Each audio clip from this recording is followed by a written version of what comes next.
बिस्मिल्लाहिर्रहमानिर्रहीम। अस्सलामु अलैकुम वरहमतुल्लाहि वबरकातुहू। आज हम कुरान पाक की तिलावत और कुरान पाक पढ़ने के सवाब के बारे में बात करेंगे कि कुरान पाक पढ़ने की कितनी फजीलत है, कितनी बरक़ात हैं।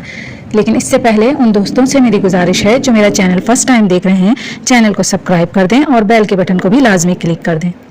कुरान शरीफ पढ़ने के फ़ायदे, उसकी फजीलत। बेहतरीन शख्स तुम में से वो है जिसने कुरान को सीखा और दूसरों को सिखाया। किताब अल्लाह का एक हुरूफ पढ़ने से 10 नेकियां मिलती हैं और 10 दर्जात बुलंद होते हैं। एक हुरूफ से मुराद ये नहीं कि अलिफ लाम मीम एक हुरूफ है, नहीं, अलिफ अलग है, लाम अलग और मीम अलग है। यहाँ पर बात हो रही है एक हुरूफ की, यानी कुरान पाक का एक हुरूफ पढ़ने से 10 नेकियां मिलती हैं। अगर कोई शख्स मस्जिद में बैठ करके कुरान पाक की तिलावत करता है या कुरान पाक का दर्स देता है तो उस पर अल्लाह ताला की जानिब से ख़ास रहमतें नाजिल होती हैं और उन लोगों को रहमत के फरिश्ते ढांक लेते हैं। अल्लाह ताला उन बंदों का जिक्र मलाइका की जमात में करता है जो कुरान पढ़ते और पढ़ाते हैं, सीखते और सिखाते हैं। एक आयत कुरान की सुनने वाले को 10 नेकियां मिलती हैं और 10 दर्जात बुलंद होते हैं। पढ़ने वाले के लिए क़यामत में एक नूर मुकर्रर कर दिया जाता है। अल्लाह ताला फरमाता है, जिसको कुरान ने इस कदर मशगूल कर दिया कि कोई दूसरा जिक्र ना कर सका और कुरान पढ़ने की वजह से उसको दुआ मांगने तक की फुर्सत ना हुई, तो मैं उसको मांगने वालों से भी ज़्यादा अता करता हूँ। अल्लाह के कलाम की फजीलत तमाम कलामों पर ऐसी है जैसे अल्लाह ताला की अजमत और बुजुर्गी इसके बंदों पर है। तो दोस्तों, कुरान पाक की तिलावत ज़रूर किया कीजिए, चाहे रोज़ का एक ही सफ़ा कर सकें, लेकिन कुरान पाक की तिलावत रोज़ आना का मामूल बना लीजिए। कुरान का माहिर जलीलुल कदर मलाइका के साथ होगा। जो शख्स सही कुरान पढ़ने की कोशिश करता है और अपनी मोटी ज़बान होने की वजह से या तोतले होने की वजह से हुरूफ सही नहीं निकलते, अटक अटक के पढ़ता है और इसमें इसको मुशक्क़त होती है, तो ऐसा शख्स दोहरे अजर का मुस्तहिक है, यानी दोहरे सवाब का मुस्तहिक है। यानी एक सवाब कुरान पढ़ने का और दूसरा उस मेहनत का जो उसने अपनी ज़बान की वजह से उठाई है। हज़रत अबू ज़र रज़ी अल्लाह ताला अन्हा ने अर्ज़ किया कि या रसूलल्लाह, मुझे कुछ वसीयत फरमाइए। आप सल्लल्लाहु अलैहि वसल्लम ने इरशाद फरमाया, तक़वा इख्तियार करो, तक़वा तमाम नेकियों का सरताज है। उन्होंने अर्ज़ किया, कुछ और फरमाइए। आप सल्लल्लाहु अलैहि वसल्लम ने इरशाद फरमाया, कुरान पाक की तिलावत किया करो, ये तिलावत ज़मीन में तेरे लिए नूर है और आसमान पर तेरा ज़ख़ीरा है। जिसने कुरान पढ़ा और पढ़कर इस पर अमल किया तो क़यामत में इसके माँ बाप को एक ताज पहनाया जाएगा जिसकी चमक आफताब की रोशनी से भी ज़्यादा होगी। सुबहान अल्लाह, माँ बाप के साथ ये मामला है तो खुद पढ़ने वाले के साथ कितना अच्छा बर्ताव किया जाएगा। हाफिज़ कुरान से कहा जाएगा कि कुरान पढ़ना शुरू कर और हर आयत पर इसका एक दर्जा बुलंद होता चला जाएगा। कुरान की आखिरी आयत 13वीं मंजिल है। कुरान शरीफ की आला इख्तिलाफात रिवायत 6666 आयतें हैं, तो इस हिसाब से खुद अंदाज़ा लगाएं कि हाफिज़ कुरान का मर्तबा किस कदर बुलंद हुआ। जिसने कुरान को सीखा उसने नबूवत को अपनी गोद में ले लिया। फ़र्क सिर्फ इतना है कि नबी पर वही नाजिल होती है, वो अल्लाह का नबी होता है, और साहिब कुरान को ये लायक नहीं कि गुस्से वाले के साथ खुद भी गुस्सा करने लगे या जाहिल के साथ जहल की बातें करने लगे। उसे चाहिए कि सब्र रखे, हालांकि इसके सीने में कुरान मौजूद है। अल्लाह ताला के कुछ मखसूस लोग हैं। किसी ने अर्ज़ किया, ये कौन लोग हैं? फरमाया, अहले कुरान, यानी जिनके सीनों में कुरान महफूज है और जो उस पर अमल करते हैं।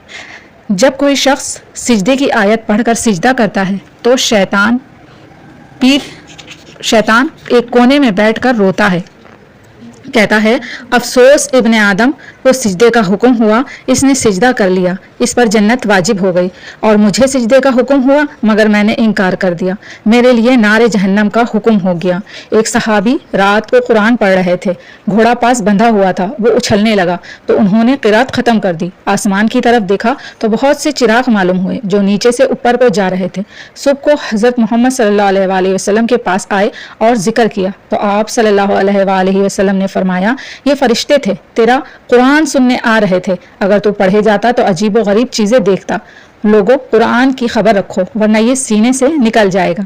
अल्लाह की कसम, जिस तरह रस्सी ढीली होने की वजह से ऊँट निकल कर भाग जाता है, इसी तरह थोड़ी सी गफलत के बाइस कुरान सीने से निकल जाता है। साहिब कुरान की मिसाल ऐसी है जैसे बंधा हुआ ऊँट, अगर इसकी खबर रखी जाए तो बंधा रहता है और अगर गफलत की तो भाग जाता है। अल्लाह ताला ऐसे लोगों से बहुत खुश होता है जो कुरान ख्वां की आवाज़ जिस कुरान ख्वां की आवाज़ निहायत शौक़ से सुनता है। जिसे कोई गाना सुनने वाला गाने की आवाज़ को शौक़ से सुनता है, इसी तरह अल्लाह ताला अच्छी आवाज़ क़िरात से पढ़ने वाला, तजवीद और मखारिज की रैयत रख कर पढ़ने वाला, इसके साथ खुश इल्हान भी हो तो इस इंसान से अल्लाह ताला बहुत खुश होता है।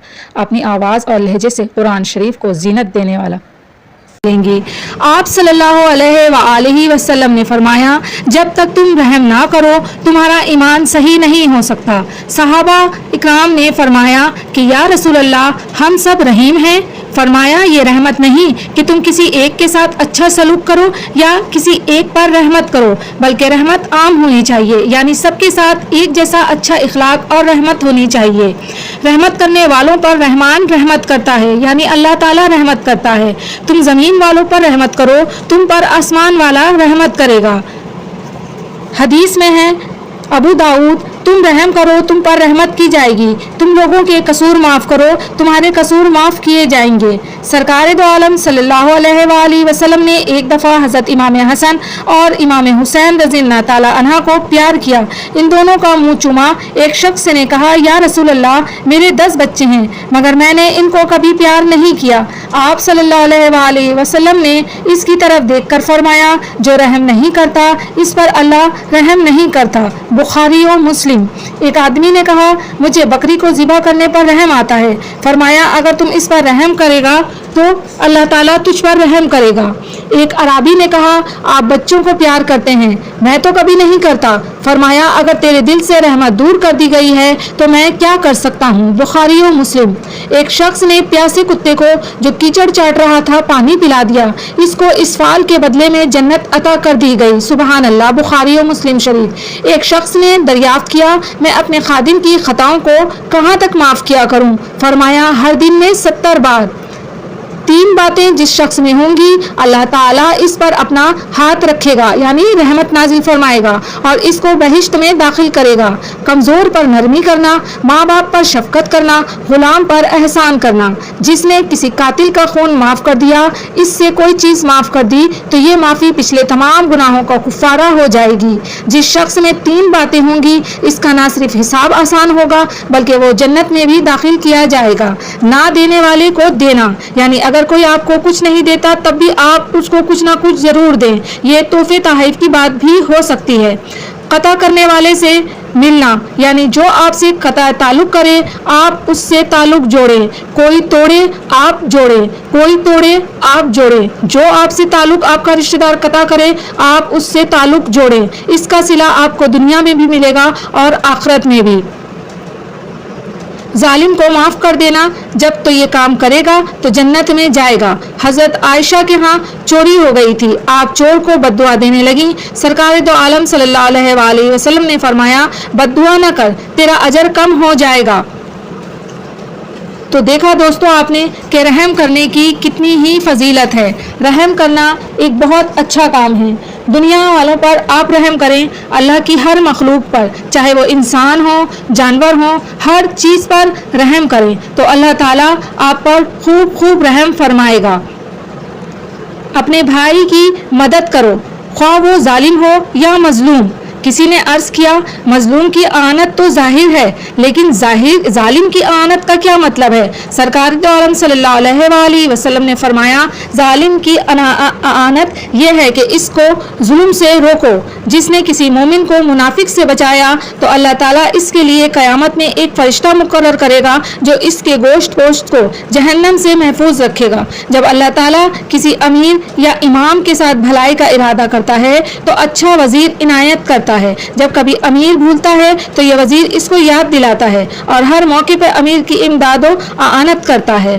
तो हर چھوٹا ہو یا بڑا، ہر کسی کے ساتھ نرمی اختیار کریں، رحم کا سلوک کریں، معاف کر دیں۔ اگر کسی سے کوئی خطا ہو تو اس کو معاف کر دیں، کیونکہ معاف کرنا اللہ تعالیٰ کی ایک عادت ہے، اور جب کوئی انسان اللہ کی کسی عادت کو اپناتا ہے تو اللہ تعالیٰ اس سے بہت بہت خوش ہوتا ہے۔ سوچیں ذرا کہ جب ہم ہزاروں گناہ کر دیتے ہیں، اٹھتے بیٹھتے چلتے پھرتے، کسی کی برائی کر دی، کسی کو کچھ کہہ دیا، یہاں تک کہ راہ چلتے ہوئے اگر ہم نے کسی کے عبائے پر، کسی کی چپل پر، کسی کے کپڑوں پر بھی تنقید کر دی، آپس میں دو چلنے والوں کے بیچ میں یہ بات ہو گئی کہ وہ دیکھو کیسا خراب سا عبایا پہنی ہوئی ہے، وہ دیکھو اس کے عبایا پہننے کا کیا فائدہ، اتنا فیشنیبل پہنی ہوئی ہے کہ لوگ پردے کے بجائے اسے اور دیکھنا چاہیں گے، غیر مرد اور غور سے دیکھیں گے، تو یہ بھی آپ نے برائی کی، گناہ کا کام کیا، کیونکہ وہ اپنے عمل کی خود مختار ہے۔ ٹھیک ہے، اگر کسی کے پاس پیر میں چپل اچھی نہیں ہے تو اس کے آگے کے حالات کیا ہیں یہ وہ جانتا ہے، آپ نہیں۔ آپ نے اگر برائی کر دی تو آپ گناہ گار ہو گئے، یعنی آپ نے اس پر رحم نہیں کیا۔ درگزر کرنا، نظر انداز کرنا سیکھیں، درگزر کرنا سیکھیں، کسی کی خطا کو، کسی کی غلطی کو معاف کر دیں۔